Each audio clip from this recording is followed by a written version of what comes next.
here's Chris Coons, who wants to be Biden so badly, and he's the member of the Senate who runs the most interference for Biden. He's from his state. Biden's successor in the Senate in 2009 Biden's successor in his Senate, and they have a very close relationship, which speaks very poorly about Biden, frankly. One of the worst, sort of indicators about how the Biden presidency was going to go was his relationship with this little creep. Yeah. And also, Delaware, just in general, is a literal, just financial services tax haven. That's exactly it. And Chris Coons has, if you thought Biden was bad about that kind of stuff with the bankruptcy bill, Chris Coons might even be worse. And here he is being the muscle for Biden, defending Biden's pending visit to Saudi Arabia in order to maintain the relationship with MBS so we can keep suckling on that sweet oil.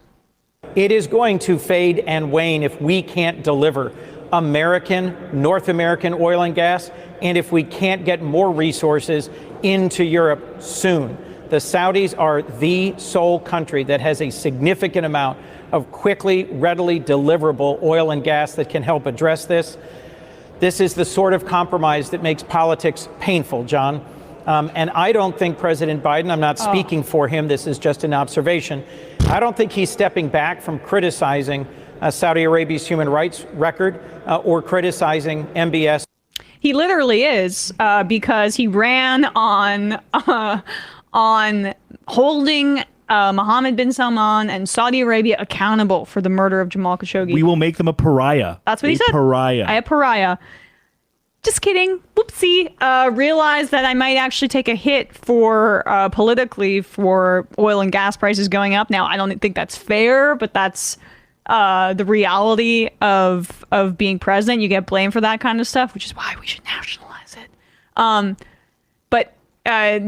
So he's scrambling to appeal to this tyrant, this murderous tyrant. And frankly, Matt made this point before the show, the uncomfortable compromise of politics, right?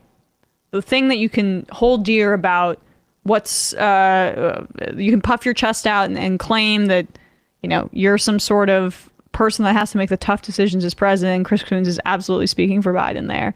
Would be if you were to alter our relationship with Venezuela. Yeah, let's stop trying to coup Venezuela and take their oil from them for money, obviously. You have to say that with America. And that would be this entire little spiel that Coons gave would actually sound sincere if he was being we had to open with Maduro, we had to put Guaido under the bus.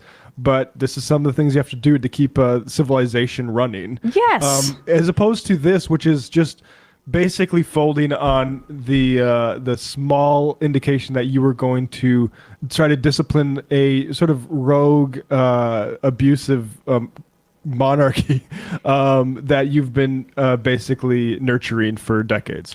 It's an entirely different situation. One, yes, there's no bravery in reestablishing the United States relationship with Saudi Arabia. What Biden's doing is essentially picking up flowers after he got into a fight with his girlfriend and bringing it to him. That's what this whole, please don't break up with me. That's what this is. And MBS will be like, sure. The United States' financial relationship with Saudi oil is quite lucrative to him. The painful compromise would be, I don't know.